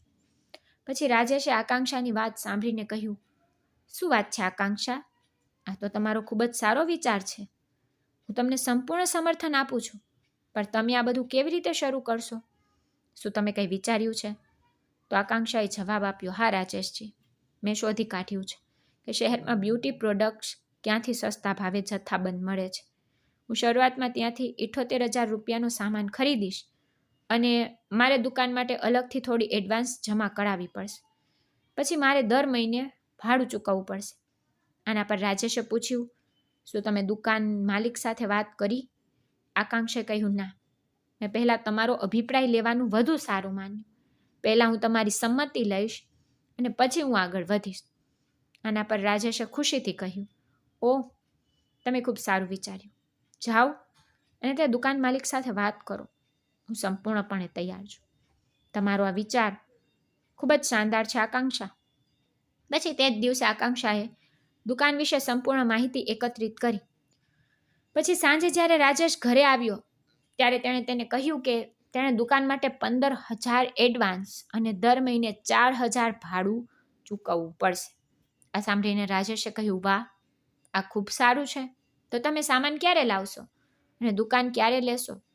આના પર આકાંક્ષાએ કહ્યું, રાજેશજી, તમે મને કહો. મારી પાસે પૈસા નથી, પણ મેં નક્કી કરી લીધું છે કે શું કરવું. આના પર રાજેશે પૂછ્યું, તમે શું વિચાર્યું છે? તો આકાંક્ષાએ જવાબ આપ્યો, મારી પાસે 6-7 ગ્રામ સોનાનો હાર છે. હું તેને ગીરવે મૂકીશ અથવા વેચીશ. પછી મને જે પૈસા મળશે તે હું બ્યુટી શોપના માલ અને દુકાનના એડવાન્સ માટે જમા કરાવી દઈશ. પછી બધું મહેનત થશે. આ સાંભળીને રાજેશે તરત જ કહ્યું, ના આકાંક્ષા, આ બરાબર નથી. તમારે તમારો હાર ગીરવે મૂકવાની કે વેચવાની જરૂર નથી. હું તમને પૈસા આપીશ. આ પર આકાંક્ષાએ ખચકાટ સાથે કહ્યું, ના રાજેશજી, આ કેવી રીતે શક્ય છે? હું તમારી પાસેથી પૈસા કેવી રીતે લઈ શકું? તમે મારા માટે પહેલેથી જ ઘણું બધું કરી દીધું છે. હું તમને હવે મુશ્કેલી નહીં આપું. પછી રાજેશે સમજાવ્યું, આકાંક્ષા, એવું કંઈ નથી. તમે ખોટું વિચારી રહ્યા છો. ઠીક છે, જ્યારે તમે સારી કમાણી કરવા લાગો ત્યારે હું તમને દુકાન શરૂ કરવા માટે જે પૈસા આપ્યા તે પાછા આપી દેજો. ઠીક છે? પછી આકાંક્ષાને રાજેશનું સૂચન ગમ્યું તો તેણે કહ્યું, ઠીક છે રાજેશજી, આ કામ ચાલશે. પછી રાજેશે કહ્યું, ચિંતા ન કરો, કાલે સવારે હું તમારી સાથે જઈશ. પછી આપણે દુકાન ફાઇનલ કરીશું. બીજા દિવસે રાજેશે રજા લીધી અને આકાંક્ષા સાથે તે શેરીમાં ગયો જ્યાં દુકાન ભાડે હતી. પછી રાજેશે દુકાન માલિક સાથે વાત કરી, એડવાન્સ પૈસા આપ્યા અને દુકાનની ચાવીઓ લીધી. પછી બંનેએ સાથે દુકાન જોઈ. તે દુકાન નાની હતી પણ ખૂબ જ સરસ હતી. તેથી આકાંક્ષાને લાગ્યું કે તેની બ્યુટી શોપ અહીં ખૂબ સારી રીતે સજાવી શકાય છે. તે દિવસે બંનેએ દુકાન સાફ કરી અને શહેરમાં ગયા અને હોલસેલ ભાવે બ્યુટી શોપની વસ્તુઓ ખરીદી. અને બીજા દિવસથી આકાંક્ષાએ દુકાનને સજાવી અને બહાર એક નાનું બોર્ડ પણ લગાવ્યું જેથી લોકોને ખબર પડે કે અહીં એક નવી બ્યુટી શોપ ખુલી છે. પછી બીજા દિવસે રાજેશ તેની ફરજ પર ગયો. અહીં આકાંક્ષા અનન્યા સાથે દુકાન પર ગઈ. પછી તેણે બધો સામાન તપાસ્યો. પછી તેને બધું બરાબર ગોઠવ્યું અને દરેક વસ્તુની કિંમતની યાદી બનાવી. તે દિવસે તે શેરીની મહિલાઓને પણ ખબર પડી કે અહીં એક નવી બ્યુટી શોપ ખુલી છે. તેથી પહેલા જ દિવસે આકાંક્ષાને ઘણા ગ્રાહકો મળ્યા. તેથી તેણે ઓછા નફામાં સામાન વેચવાનું નક્કી કર્યું. તે દિવસથી આકાંક્ષાની બ્યુટી શોપ સારી રીતે ચાલવા લાગી. ઓછા નફાને કારણે આકાંક્ષાને દુકાનમાંથી વધારે પૈસા મળતા નહોતા, પણ શરૂઆત સારી હતી. તેથી જ હવે તે દરરોજ સવારે વહેલા ઉઠતી હતી. એક દિવસ તે સવારે 5 વાગે ઉઠી, દાંત સાફ કર્યા અને સ્નાન કરવા બાથરૂમમાં ગઈ. પછી આકાંક્ષાએ રોજિંદાની જેમ તેના માટે ચા બનાવી અને ભોજન બનાવવાનું શરૂ કર્યું. કારણ કે રાજેશને ફરજ પર જતા પહેલાં ભોજન પીરસવાનું હતું. તેથી રાજેશ સ્નાન કરીને હોલમાં આવીને બેઠો. પછી આકાંક્ષા ચાનો કપ લઈને તેની પાસે ગઈ. પછી રાજેશે કપ લીધો અને આકાંક્ષા રસોડામાં પાછી ગઈ. ત્યાં સુધીમાં અનન્યા પણ જાગી ગઈ હતી. તેથી આકાંક્ષાએ તેને નવડાવી. પછી થોડીવાર પછી રાજેશે આકાંક્ષાને કહ્યું કે જો ખોરાક તૈયાર હોય તો પીરસો. આ પર આકાંક્ષાએ કહ્યું, હા, હું લાવું છું. પછી તેણે ભોજનની પ્લેટ તૈયાર કરી, ટેબલ પર પીરસી. પછી રાજેશે વાતચીત શરૂ કરી. તેને કહ્યું કે આકાંક્ષા, તમારી દુકાન કેવી ચાલે છે? આકાંક્ષાએ જવાબ આપ્યો, હા, બધું બરાબર ચાલી રહ્યું છે. કેટલીક વસ્તુઓ ખતમ થઈ ગઈ છે, આપણે તે લાવવી પડશે. રાજેશે કહ્યું, ઠીક છે, તો કાલે કે પરમ દિવસે જઈશું, ઠીક છે? આકાંક્ષાએ જવાબ આપ્યો, હા, ઠીક છે. પછી રાજેશે કહ્યું કે આકાંક્ષા, હવે તું પણ જમી લે. તો આકાંક્ષાએ કહ્યું, ના, હું પછી જમી લઈશ. પછી આકાંક્ષાએ પૂછ્યું કે શું હું બીજું કંઈક લાવું? રાજેશે કહ્યું, હા, બે રોટલી લાવો. તો આકાંક્ષાએ કહ્યું, હા, લાવું છું. આમ કહીને તે રસોડામાં ગઈ. તે 2 રોટલી લાવી અને રાજેશની થાળીમાં રાખી. પછી રાજેશે ફરીથી કહ્યું કે આકાંક્ષા, અનન્યા ક્યાં છે? પછી આકાંક્ષાએ જવાબ આપ્યો કે તે ત્યાં રમી રહી છે. પછી રાજેશે કહ્યું, ઠીક છે, તેને બોલાવો. પછી તેણે અનન્યાને અહીં બોલાવી. પછી જ્યારે અનન્યા નજીક આવી ત્યારે રાજેશે પૂછ્યું, દીકરા, શું તું જમવાનું પૂરું કરી લીધું છે? અનન્યાએ કહ્યું, ના, મમ્મી સાથે પછી ખાઈશ. રાજેશે હસતા હસતા કહ્યું કે શું તને મારી સાથે ખાવાનું ગમશે નહીં? આ પર અનન્યાએ તૂટેલા અવાજમાં કહ્યું, ના ના, મને હમણાં ભૂખ નથી. પછી અનન્યાએ કહ્યું, પોલીસ કાકા, શું હું તમને કંઈક પૂછી શકું? રાજેશે કહ્યું, હા દીકરા, પૂછ. પછી અનન્યાએ કહ્યું કે જો હું તમને પપ્પા કહું તો ઠીક રહેશે? પછી રાજેશ અનન્યાના આ નિવેદનથી આશ્ચર્યચકિત થઈ ગયો અને આ સાંભળીને આકાંક્ષા પર ચોંકી ગઈ. તેણે વિચાર્યું કે અનન્યાએ આવું કેમ કહ્યું? તેના મનમાં આ વિચાર ક્યાંથી આવ્યો? આ વિચાર આવતા જ આકાંક્ષાએ અનન્યાને કહ્યું, અરે અનન્યા, તું આવું કેમ કહી રહી છે? આવું ના બોલ. આવ, હું તારું રમકડું લઈ આવું છું. પછી રાજેશે હસતા હસતા કહ્યું, અનન્યા બેટા, તને મને પપ્પા કહેવાનું ગમે છે? આ સાંભળીને અનન્યાએ ઉત્સાહથી કહ્યું, હા, મને ગમે છે. પછી રાજેશે ખુશીથી કહ્યું, તો ઠીક છે બેટા, તું મને પપ્પા કહી શકે છે. આ સાંભળીને તેના ચહેરા પર સ્મિત અને ખુશી દેખાઈ. પછી આકાંક્ષાએ વિચાર્યું કે કદાચ અનન્યાએ ટીવી પર કંઈક જોયું હશે, જેના કારણે તેના મનમાં આ વિચાર આવ્યો હશે. પણ પછી તેને થોડું ખરાબ લાગ્યું, કારણ કે તેને ડર હતો કે રાજેશ વિચારશે કે તેને અનન્યાને આવું કહેવા માટે ઉશ્કેરી છે, કારણ કે તે નહોતી ઈચ્છતી કે રાજેશ તેના વિશે કંઈક ખોટું વિચારે. તેથી તેણે અનન્યાને થોડો ઠપકો આપ્યો. પણ રાજેશે તેને શાંત પાડી અને કહ્યું, અરે આકાંક્ષા, છોડી દો, તે નાની છોકરી છે, તેને શું ખબર? આટલું બધું ટેન્શન ન લો. પછી અનન્યાએ ઉત્સાહથી કહ્યું, પપ્પા, આજે સાંજે મારા અને મમ્મી માટે કેડબરી લાવો. આ સાંભળીને રાજેશે હસતા હસતા કહ્યું, હા બેટા, ઠીક છે, હું લાવી દઈશ. પછી રાજેશે જમવાનું ખાધું અને તેની ફરજ પર ચાલ્યો ગયો. થોડા સમય પછી આકાંક્ષા અનન્યાને તેની બ્યુટી શોપમાં લઈ ગઈ અને પોતાનું કામ શરૂ કરી દીધું. જોકે તેને રાજેશ પ્રત્યે પહેલાંથી જ આદર હતો, પરંતુ હવે તેને તેના પ્રત્યે એક વિચિત્ર આકર્ષણ થવા લાગ્યું હતું. છતાં તે પોતાની કહેતી કે આકાંક્ષા, ખોટું ન વિચાર, અને પછી તે વિચારો દૂર કરી દેતી. એક દિવસ જયંતીનો દિવસ હતો. રાજેશને તે દિવસે રજા હતી અને આકાંક્ષાની દુકાન પણ બંધ હતી. તે દિવસે અચાનક રાજેશની માસી સુમનનો ફોન આવ્યો. તે જ શહેરમાં રહેતી હતી, તેથી તેણે કહ્યું કે હું ઘરે આવી રહી છું. પછી રાજેશે આકાંક્ષાને કહ્યું કે તેની માસી આવી રહી છે.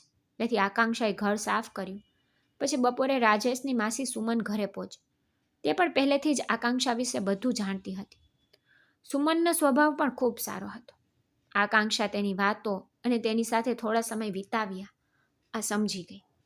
જોકે સુમન થોડા સમય માટે જ આવી હતી, પરંતુ તેની વાતો પરથી એવું લાગતું હતું કે તે ખાસ કરીને આકાંક્ષાને મળવા આવી છે. પછી ત્રણેય હોલમાં બેઠા તો સુમને રાજેશને કહ્યું કે હું તારી સાથે વાત કરવા માંગુ છું. તો રાજેશે કહ્યું, હા માસી, મને કહો. તો સુમને કહ્યું, રાજેશ, ઉર્વશી ગામમાં રહે છે અને તેની તબિયત બગડી ગઈ છે. તેથી જ મને લાગે છે કે આ બીમારી તેને લઈ જશે. તેથી જ મને ઉર્વશી માટે ખૂબ જ ખરાબ લાગે છે. છેવટે ભગવાને તેને આટલો ખતરનાક રોગ કેમ આપ્યો અને તમારે તેની સાથે આટલું બધું સહન કેમ કરવું પડે છે? બાય ધ વે રાજેશ, શું તમે તમારા ભવિષ્ય વિશે વિચાર્યું છે? જો ઉર્વશી નહીં રહે તો તમે આગળ શું કરશો? આના પર રાજેશે થોડા ગુસ્સામાં કહ્યું, માસી, તમે શું કહી રહ્યા છો? હું ઉર્વશીને ખૂબ પ્રેમ કરું છું, જ્યાં સુધી તે છે ત્યાં સુધી હું આવું કંઈ વિચારીશ નહીં. સમજાયું? અને હા, ઉર્વશાની સારવાર ચાલી રહી છે. તે જલ્દી સ્વસ્થ થઈ જશે. પછી રાજેશના બોલવામાં આત્મવિશ્વાસ ઓછો થતો જતો હતો, કારણ કે તે જાણતો હતો કે ઉર્વશીની હાલત સારી નથી અને કંઈ પણ થઈ શકે છે. પરંતુ તેની પત્ની પ્રત્યેનો પ્રેમ તેને સત્ય સ્વીકારતા અટકાવી રહ્યો હતો. પછી થોડા સમય પછી સુમને જવાનું શરૂ કર્યું. જતી વખતે તે આકાંક્ષા પાસે આવી, પ્રેમથી તેના માથા પર હાથ ફેરવ્યો. પછી આકાંક્ષાને એવું લાગ્યું કે સુમનનો પ્રેમાળ સ્પર્શ તેની સગી માસી જેવો છે. પછી સુમને કહ્યું કે આકાંક્ષા, હું તારી અને રાજેશ સાથે વાત કરવા આવી છું, પણ મને લાગે છે કે અત્યારે યોગ્ય સમય નથી. હું પાછી આવીશ. આ પર આકાંક્ષાએ માસીને પૂછ્યું કે શું વાત હતી, મને કે. તો સુમને કહ્યું, હા દીકરા, એ ખૂબ જ મહત્વપૂર્ણ હતું, પણ હમણાં નહીં, હું તને પછી કહીશ. આટલું કહીને સુમન ચાલી ગઈ. તેના ગયા પછી આકાંક્ષાના મનમાં પ્રશ્નો ઊભા થવા લાગ્યા. તે શું કહેવા માંગતી હતી? શું તે વિચારી રહી હતી કે આકાંક્ષા અને રાજેશ સાથે રહેવા જોઈએ? પણ આકાંક્ષાએ પોતાની જાતને અટકાવી. તું શું વિચારી રહી છે આકાંક્ષા? થોડા મહિના પહેલા તું ભીખ માંગતી હતી અને હવે તું આવા સપના જોઈ રહી છે? આવું ના વિચાર, નહીંતર તારી પાસે જે છે ને તે પણ છીનવાઈ જશે. પછી તે પોતાના સપનાઓને જમીન પર ઉતારી ઘરના કામ કરવા લાગી. પણ સુમન જાણી જોઈ કે અજાણતા આકાંક્ષા અને રાજેશના મનમાં કેટલાક પ્રશ્નો છોડી ગઈ. પણ હવે આકાંક્ષા અને રાજેશ માટે માત્ર આદર જ નહીં, પણ ઊંડું આકર્ષણ પણ થવા લાગ્યું. તેને લાગવા લાગ્યું કે કદાચ આ આકર્ષણ વધુ વધશે. આ દરમિયાન આકાંક્ષાની બ્યુટી શોપ પણ સારી રીતે ચાલતી હતી. પછી દર મહિનો પસાર થતો ગયો અને તેની પાસે થોડા પૈસા બચવા લાગ્યા. એક દિવસ તેણે રાજેશને કહ્યું, રાજેશજી, હવે મને લાગે છે કે હું મારા પગ પર ઊભી રહી શકું છું. એટલા માટે હું એક રૂમ ભાડે લઈને ત્યાં રહેવા માંગુ છું. આ પર રાજેશે આશ્ચર્યથી પૂછ્યું, આકાંક્ષા, શું થયું? તને આ ઘરમાં રહેવું ગમતું નથી? આકાંક્ષાએ કહ્યું, ના, એવું નથી, પણ હું તમને ક્યાં સુધી તકલીફ આપતી રહીશ? આના પર રાજેશે ખુલ્લેઆમ કહ્યું, આકાંક્ષા, એવું કંઈ નથી. તું આ ઘરમાં છે એટલે જ તો ઘર જેવું લાગે છે. સવાર સાંજ પૂજા થાય છે. તું રસોડામાં આટલો સ્વાદિષ્ટ ખોરાક બનાવે છે. જો તું જતી રહીશ તો આ ઘર ખાલી થઈ જશે અને હું એકલો રહી જઈશ. ગમે તેમ તું ભાડે રૂમ લે તો પણ તું અહીં જ રહીશ. તો પછી અહીં રહેવામાં શું વાંધો છે? એટલે જ હું ઈચ્છું છું કે તું અહીં જ રહે. બાકી તારી ઈચ્છા છે. ત્યારે પણ આકાંક્ષાને રાજેશની વાત સાચી લાગી. તેથી તેને લાગ્યું કે રાજેશે આટલા ખરાબ સમયમાં તેનો સાથ આપ્યો છે, તેથી તેને વાતને અવગણવી યોગ્ય નહીં હોય. એટલે જ તે રાજેશ સાથે રહેવા લાગી. પણ હવે તેને એવું પણ લાગવા લાગ્યું કે રાજેશનું વર્તન, બોલવાની રીત અને તેને જોવાની રીત બદલાઈ ગઈ છે. કારણ કે હવે તેને બિલકુલ એવું લાગતું નહોતું કે તે કોઈ અજાણ્યા ઘરમાં રહે છે, બલકે એવું લાગતું કે રાજેશ તેની ખૂબ નજીક હતો. રાજેશ દરેક રીતે પરફેક્ટ હતો. તેની વાણી, ચાલ અને દેખાવમાં કોઈ કમી નહોતી. પણ આકાંક્ષા મનમાં ઉદ્ભવતા વિરોધ વિચારોથી બેચેન અનુભવા લાગી. તેને રાજેશ એક જ ઘરમાં રહેતા, તેથી એકબીજાથી અંતર રાખવું શક્ય નહોતું. કારણ કે દિવસે ને દિવસે તેનો રાજેશ પ્રત્યેનો લગાવ વધતો જતો હતો. જોકે તે પોતાને સમજાવવાનો પ્રયાસ કરતી કે આકાંક્ષા, તારે રાજેશથી ઝડપથી દૂર થઈ જવું જોઈએ, નહીં તો તારું હૃદય તેનામાં ફસાઈ જશે અને જે ન થવું જોઈએ. પણ પછી તે વિચારતી કે રાજેશ જ તેને આટલી ખરાબ સ્થિતિમાંથી બહાર કાઢીને અહીં લાવ્યો છે અને રાજેશને કારણે જ તેનું જીવન બદલાઈ ગયું છે. તો આવી સ્થિતિમાં તેની ઈચ્છા વિરુદ્ધ તેને અચાનક છોડી દેવાનું તેના મનને યોગ્ય લાગતું પણ નહોતું. બીજી બાજુ તેને તેના સાસરિયાઓની પણ યાદ આવતી હતી. પણ જ્યારે તેના પતિ નિખિલ અને તેની સાસુ લલિતાને તેની પરવા નહોતી, તેઓએ તેને એટલી ખરાબ રીતે ઘરમાંથી કાઢી મૂકી હતી કે તે તેના માયકાના ઘરે પણ જઈ શકી નહોતી.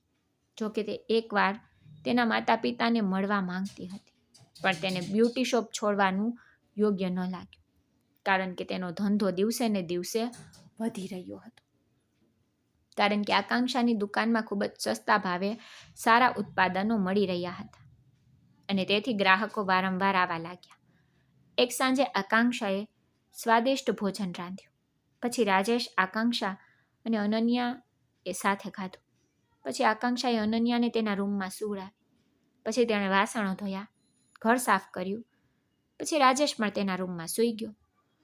બધું કામ પૂરું કર્યા પછી આકાંક્ષાએ વિચાર્યું કે તે બાથરૂમ જાય અને પછી તેના રૂમમાં સૂવા જશે. આ વિચારીને તે જવા લાગી. પણ અચાનક રાજેશ બીજુ બાજુથી આવ્યો અને બંને અથડાઈ ગયા. કારણ કે આકાંક્ષા ઉતાવળમાં ચાલી રહી હતી, જેના કારણે તે રાજેશ સાથે અથડાઈ. પછી પડી જવાની હતી. પછી રાજેશ એક હાથ તેની કમર પર અને બીજા હાથથી તેનો જમણો હાથ પકડી લીધો. આનાથી આકાંક્ષા પડી જવાથી તો બચી ગઈ. પણ હવે રાજેશનો એક હાથ કમર પર હતો અને બીજો હાથ હાથમાં. પછી થોડી ક્ષણો સુધી આકાંક્ષા કંઈ સમજી શકી નહીં. પછી જ્યારે તેણે રાજેશનો ચહેરો જોયો ત્યારે તે સીધો તેની આંખોમાં જોઈ રહ્યો હતો. આકાંક્ષાએ પહેલી વાર તેનો ચહેરો આટલી નજીકથી જોયો. તે ખરેખર ખૂબ જ સુંદર દેખાતો હતો. પછી તેણે ઝડપથી પોતાની નજર બીજી તરફ ફેરવી લીધી. પછી તેણીએ રાજેશથી પોતાને અલગ કરવાનું વિચાર્યું, પણ રાજેશે તેને પકડી રાખી હતી. પછી રાજેશે તેના હાથથી તેને હળવો ધક્કો મારીને સીધી ઊભી કરી. પણ હવે બંને એકબીજાની એટલી નજીક ઊભા હતા કે તેથી આકાંક્ષાને ડર લાગવા લાગ્યો કે કંઈક ખોટું થઈ શકે છે. તેણે ધીમેથી કહ્યું કે રાજેશજી, આભાર, તમે મને પડતા બચાવી, નહીંતર મને ઈજા થઈ હોત. આ પર રાજેશે હસતા હસતા કહ્યું, આકાંક્ષા, થોડીક કાળજીપૂર્વક ચાલો, પણ મારી પણ ભૂલ છે. હું પણ તમારી તરફ ધ્યાન આપી રહ્યો નહોતો. આ પર આકાંક્ષાએ નરમ અવાજે કહ્યું, રાજેશજી, હવે મને છોડી તો દો. પણ પછી તેને લાગ્યું કે તે ક્ષણે રાજેશના મનમાં કંઈક બીજું ચાલી રહ્યું છે. કારણ કે આકાંક્ષા અને રાજેશને સાથે રહેતા 1 વર્ષ પસાર થઈ ગયું હતું. પણ આ 1 વર્ષમાં પહેલી વાર તેઓ આટલા નજીક હતા. અને હવે આકાંક્ષા રાજેશને રોકી શકી નહોતી. કારણ કે તેને રાજેશને નારાજ કરવાનું પસંદ નહોતું. કદાચ તેના હૃદયમાં તે પણ એવું જ ઈચ્છતી હતી. પણ તેનું મન અને શરીર હવે 2 અલગ અલગ દિશામાં વિચારી રહ્યા હતા. તેનું મન કહી રહ્યું હતું કે અહીંથી ભાગી જાય, તેના રૂમમાં જાય અને દરવાજો બંધ કરી દે. પણ વાસ્તવમાં આવું બન્યું નહીં અને તે બંનેની તેની હદ વટાવી ગયા. પણ બીજી સવારે તેને લાગ્યું કે તેણીએ કંઈક ખોટું કર્યું છે. તેથી જ તેનું મન હવે વિચારોથી ભરેલું હતું. થોડી વાર પછી રાજેશ જાગી ગયો અને આકાંક્ષાએ તેને ચા અને નાસ્તો આપ્યો. પણ હવે બંને એકબીજાની તરફ જોતા નહોતા. પછી આકાંક્ષાએ અનન્યાને પણ નવડાવી. તે સવારે રાજેશ અને આકાંક્ષા વચ્ચે એક પણ શબ્દ બોલાયો નહીં. પછી રાજેશની ફરજનો સમય થયો અને તે ચાલ્યો ગયો. જ્યારે તે સાંજે પાછો ફર્યો ત્યારે બંને વચ્ચે કોઈ વાતચીત થઈ નહીં. જોકે આકાંક્ષાએ તેને ભોજન પીરસ્યું. પછી તેણે ખાધું અને તેના રૂમમાં સૂઈ ગયો. પછી આકાંક્ષા અને અનન્યાએ ભોજન ખાધું અને તે પણ સૂઈ ગઈ. બીજા દિવસે જ્યારે દુકાન ખોલવાનો સમય થયો ત્યારે આકાંક્ષા તેની બ્યુટી શોપમાં ગઈ. પછીના 3-4 દિવસ પણ આ રીતે પસાર થયા. પરંતુ બંને વચ્ચે એક પણ શબ્દ બોલાયો નહીં.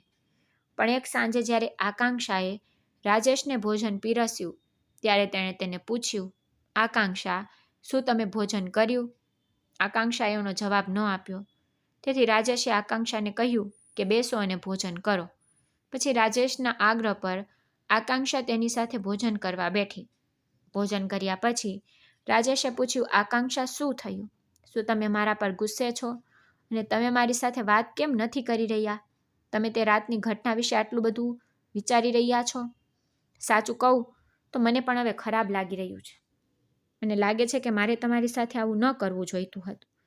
આકાંક્ષા, જો તમને લાગે કે મારા કારણે કોઈ ખોટું થયું છે તો હું તમારી પાસે માફી માંગુ છું. પણ કૃપા કરીને આ રીતે ચૂપ ના રહો. આના પર આકાંક્ષાએ કહ્યું, રાજેશજી, એવું નથી. મને તમારા પ્રત્યે કોઈ રોષ નથી. પણ મને લાગે છે કે અમે બંને ક્યાંક ખોટા રસ્તે ચાલ્યા ગયા છીએ. હવે રાજેશ પણ વાસ્તવિકતા સમજી રહ્યો હતો. પરંતુ હવે જે બન્યું તેને કોઈ બદલી શકતું નથી. પછી ધીમે ધીમે રાજેશ અને આકાંક્ષા વચ્ચે વાતચીત શરૂ થઈ. બંને એકબીજા સાથે ખુલીને વાત કરવા લાગ્યા. પણ મનમાં ક્યાંક ને ક્યાંક એ રાતની વાતો હજુ પણ જીવંત હતી. જોકે આકાંક્ષા રાજેશને ખૂબ ગમવા લાગી હતી. કદાચ રાજેશ પણ તેને પસંદ કરતો હતો. એક દિવસ રાજેશે તેને કહ્યા વગર 2 સુંદર સાડીઓ લાવ્યો અને આકાંક્ષાને તે પહેરવા કહ્યું. પછી બીજા દિવસે જ્યારે આકાંક્ષાએ તે સાડી પહેરી ત્યારે રાજેશે તેના ખૂબ વખાણ કર્યા અને કહ્યું કે આકાંક્ષા, તું આ સાડીમાં ખૂબ જ સુંદર લાગે છે. પછી તેની વાત સાંભળીને આકાંક્ષાને ખૂબ સારું લાગ્યું. પછી તેને લાગવા લાગ્યું કે તે રાજેશને પ્રેમ કરવા લાગ્યો છે. પણ શું કરું, આ બધું તે નહોતી ઈચ્છતી હોવા છતાં થઈ રહ્યું હતું. જોકે ક્યારેક ઉર્વશી ફોન કરતી અને તે આકાંક્ષા સાથે ખૂબ જ પ્રેમથી અને સરસ રીતે વાત કરતી હતી. પણ એક દિવસ અચાનક ઉર્વશી અને સુમન એટલે કે રાજેશની માસી અને તેની પત્ની તેના ઘરે આવી ગયા. પછી અચાનક તેમને જોઈને આકાંક્ષા થોડી ગભરાઈ ગઈ અને તે વિચારવા લાગી કે આ બંને અચાનક કેમ આવી ગયા છે. પછી પહેલાં તેઓએ ચા પીધી. પછી સાંજે રાજેશ પણ તેની ફરજ પરથી વહેલા ઘરે પાછો ફર્યો.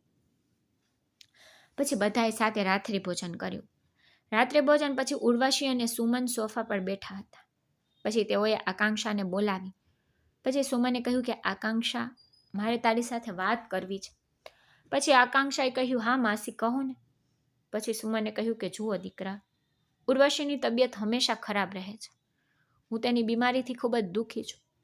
પણ તેની સ્થિતિને કારણે રાજેશને પણ એકલા રહેવું પડે છે.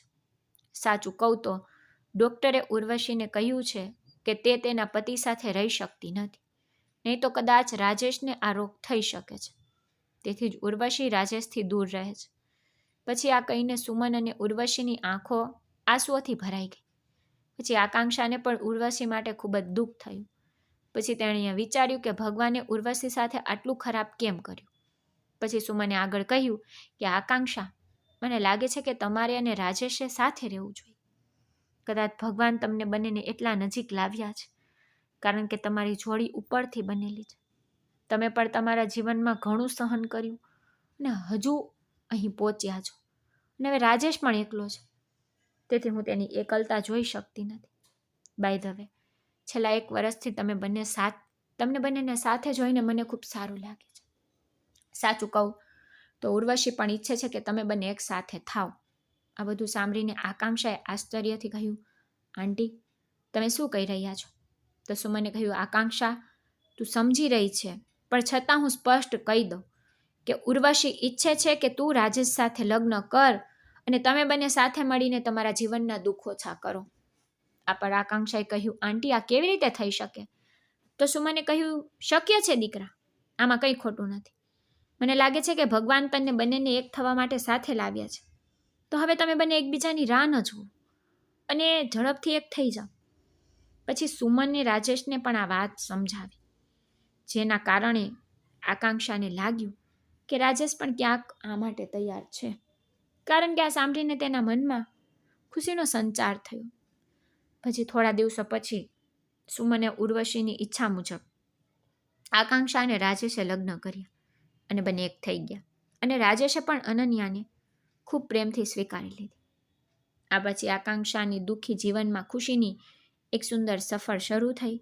તો મિત્રો, જો તમને આકાંક્ષાની આ વાર્તા ગમી હોય તો આ વિડીયોને લાઈક કરવાનું, ચેનલને સબસ્ક્રાઈબ કરવાનું ભૂલશો નહીં.